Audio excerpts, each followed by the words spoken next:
Along the India-Pakistan border, hidden in no man's land, lies an ancient ruin. Crumbling walls and shattered pillars stand as silent witnesses to an unknown horror. Soldiers whisper about it, but no one speaks openly, because no one who enters ever returns. Even satellite images show nothing but dead land. Official records don't mention it. The locals pretend it doesn't exist. One rule is clear: never cross into the ruins after dark. Some still do, and they're never seen again. On a cold October night, for Indian soldiers, Captain Aryan, Lieutenant Manish, Subedar Ravi, and Lance Naud Kabir sat around a campfire. Aryan broke the silence. Ever noticed that ruined fort? They say whoever enters never returns, Ravi murmured. Kabir scoffed. Ghost stories. Manish smirked. Then prove it. Spend the night there. Kabir grinned. If I return by morning, you owe me a bottle of rum. He slung his rifle over his shoulder and walked toward the ruins alone. It was the last time they would ever see him. Kabir stepped past the broken fence. The air was thick, filled with a metallic scent. The ruins were larger up close. A half-burned temple loomed ahead. He set up camp, radioed back. No ghosts yet. Then the fire flickered. A whisper drifted in the wind. His radio crackled, and behind him, a footstep. Morning came. Kabir hadn't returned. Aryan, Manish, and Ravi called his radio. No response. They crossed the fence, rifles ready. Kabir's campsite was untouched. His flashlight, his half-burned cigarette, his radio, half buried in the dirt. Manish turned it on. Static. Then, Kabir's panicked voice. I see something. Who's there? Stop. Stay away. And oh, then silence.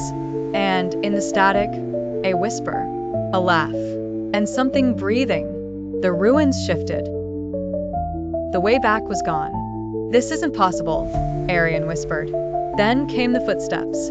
A figure stood in the distance. Tall, shadowy, eyes gleaming. It raised a hand, pointed at them, and behind them, a whisper. Run.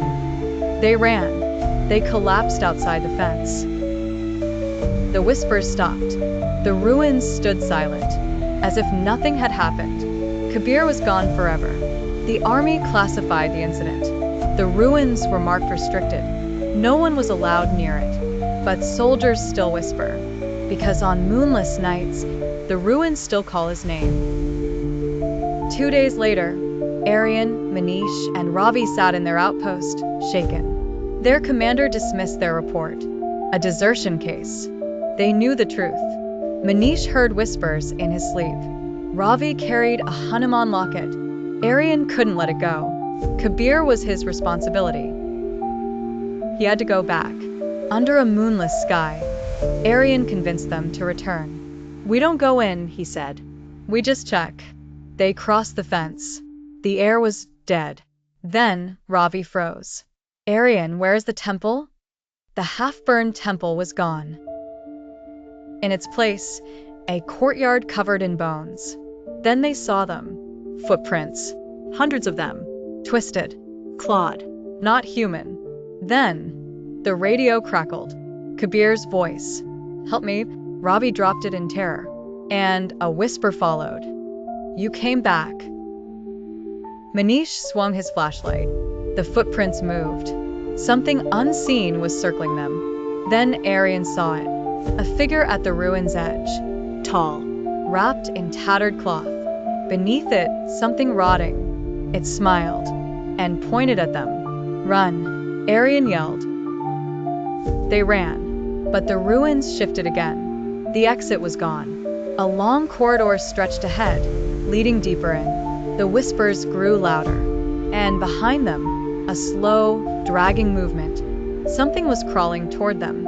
Aryan turned, rifle raised. But the air pressed against him. Something grabbed his ankle. Cold, slimy, inhuman. Black hands rose from the ground. Ravi and Manish tried to pull him free.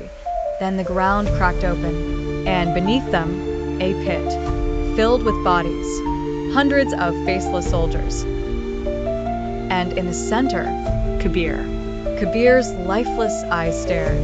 His lips moved. No sound. The black hands reached for Manish and Ravi. "It's a trap," Aryan screamed. He grabbed his radio, cranked the static to full volume. The whispers screamed. The hands retreated.